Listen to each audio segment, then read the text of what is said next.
Dans la deuxième section de ce chapitre, nous commençons avec quelques rappels sur l'écriture décimale pour introduire à la fin la notion d'approximation en indiquant le degré de précision. Un nombre réel admet une écriture décimale de la forme suivante. Avant la virgule, on a un nombre entier où n0 sont les unités, n1 les dizaines, etc. Et ceci s'arrête parce que ce nombre entier est fini. Et après la virgule, ce que j'indique par 3 petits points, c'est qu'on a des dixièmes, des centièmes, des millièmes, etc.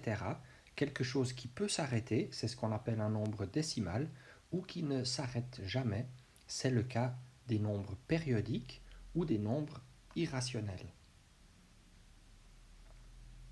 Pour que cette écriture corresponde bien à l'écriture décimale d'un nombre, tous ces ni sont des nombres compris entre 0 et 9, sauf nk, qu'on suppose être différent de 0, à moins que k soit égal à 0. Dans ce cas-là, évidemment, on a le droit d'écrire 0,183 ou je ne sais quoi, mais on n'écrit pas 0,120, on écrit 120. Les nombres irrationnels dont je viens de parler, ceux parmi les nombres réels qui ne sont pas rationnels, on a parfois une notation pour eux, c'est un i majuscule avec une double barre, comme Q a cette double barre et ces ensembles de nombres que nous avons étudiés aussi. On rappelle quelque chose que vous savez bien, c'est qu'un nombre admet une unique écriture décimale, sauf s'il est décimal. Dans ce cas-là, il admet deux écritures, l'écriture standard, qui s'arrête après un nombre fini de décimales, ou l'écriture périodique de ce nombre décimal qui se termine avec un 9 périodique. Je vous donne ici un exemple. On écrit 5,4 pour le nombre 5,40000 périodique, qu'on peut aussi écrire 5,39999, c'est-à-dire 5,39 périodique. L'écriture standard, c'est évidemment 5,4, c'est celle qu'on préfère. Pour terminer cette brève introduction, je vais donner quelques exemples de nombres qui vivent dans les différents ensembles qu'on a vus dans le premier chapitre sur les nombres.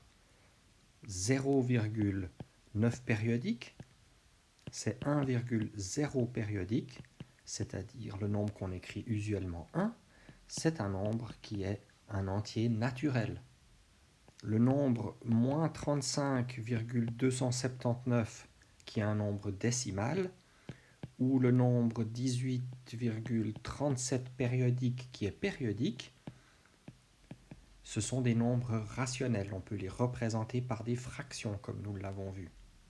On a vu dans le film précédent que racine de 2, qui vaut environ, c'est pour ça que je mets une vague au-dessus du égal, pour dire environ, qui vaut environ, et j'écris les premières décimales, les 10 premières décimales, 4, 1, 4, 2, 1, 3, 5, 6, 2, 3, 3 petits points.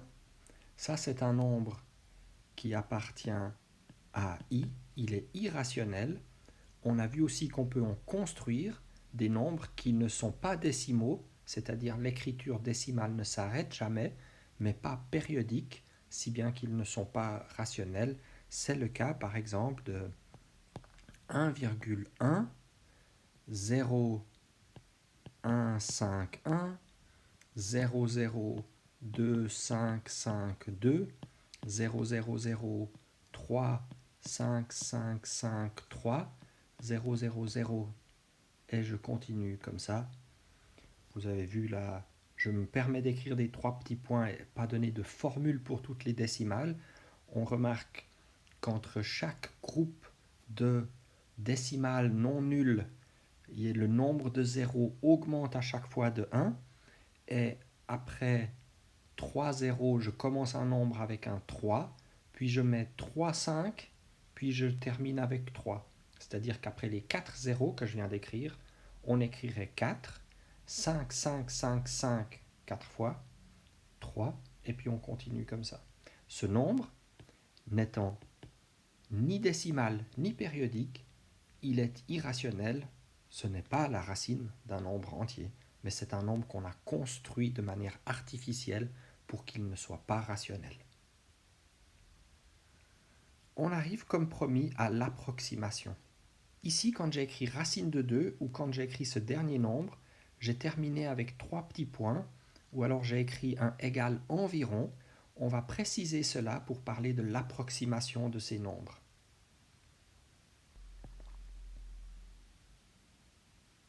C'est ce qu'on fait dans la définition 2.2. Si R est un nombre réel quelconque, la dernière décimale écrite dans l'approximation au 10 puissance énième, c'est la énième décimale du nombre. Si la décimale suivante est inférieure à 5. Et sinon, on ajoute 1 à la énième décimale si la suivante est plus grande. C'est-à-dire que vraiment cette approximation, c'est le nombre qui se termine avec une énième décimale qui est le plus proche du nombre R qui nous intéresse. Donc par exemple, comme on vient de voir racine de 2 avec ses 10 premières décimales, au millième, racine de 2, c'est 1,414. Puisque 1000 c'est 10 puissance 3, j'aimerais écrire un nombre qui approxime racine de 2 avec 3 décimales. J'indique 1,414 parce que la décimale suivante étant égale à 1, ce nombre est plus proche de 1,414 que de 1,415. Alors qu'il se passe avec l'approximation millionième, l'effet contraire. Si je veux écrire un nombre avec 6 décimales, alors je vais écrire 414 214, 1,414214, parce que la sixième décimale qu'on a mentionnée tout à l'heure vaut 3, mais la septième vaut 5, si bien que racine de 2 est plus proche de 1,414214 que de 1,414213. Pour nous assurer que cette définition est bien claire, regardons encore 2 ou 3 exemples. On va appeler R le nombre 1,096834 et puis S le nombre 0,394 périodique et puis T le nombre 0,395 périodique. J'aimerais approximer ces nombres au dixième, au centième, au millième.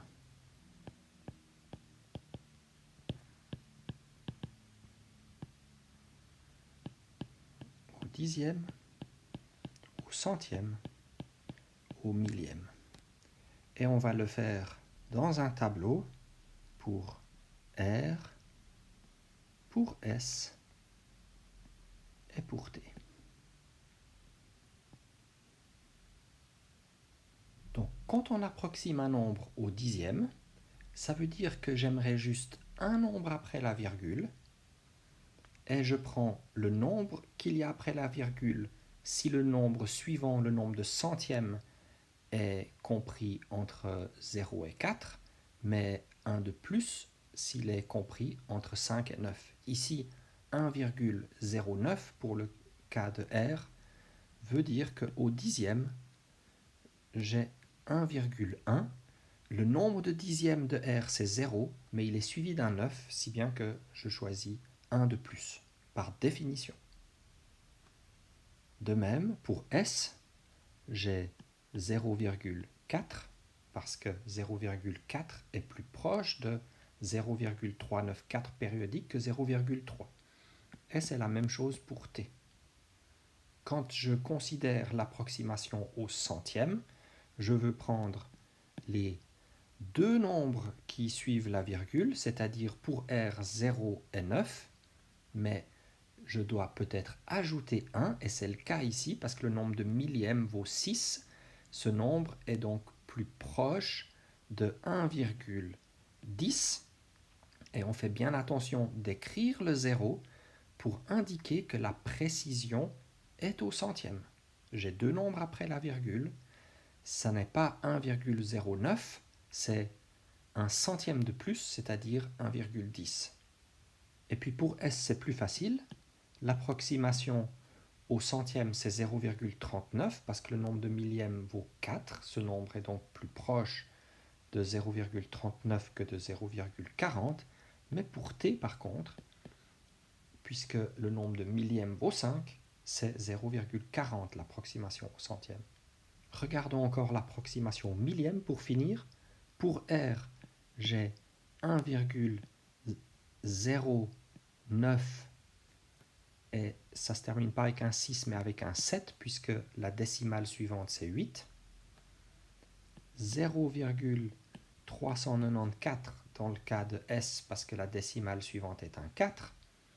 0,396 parce que la décimale suivante est un 5. Ce nombre 0,396 est donc le nombre à 3 décimales après la virgule qui est le plus proche de t. J'espère qu'avec ces exemples, la définition est bien comprise et ceci termine cette section.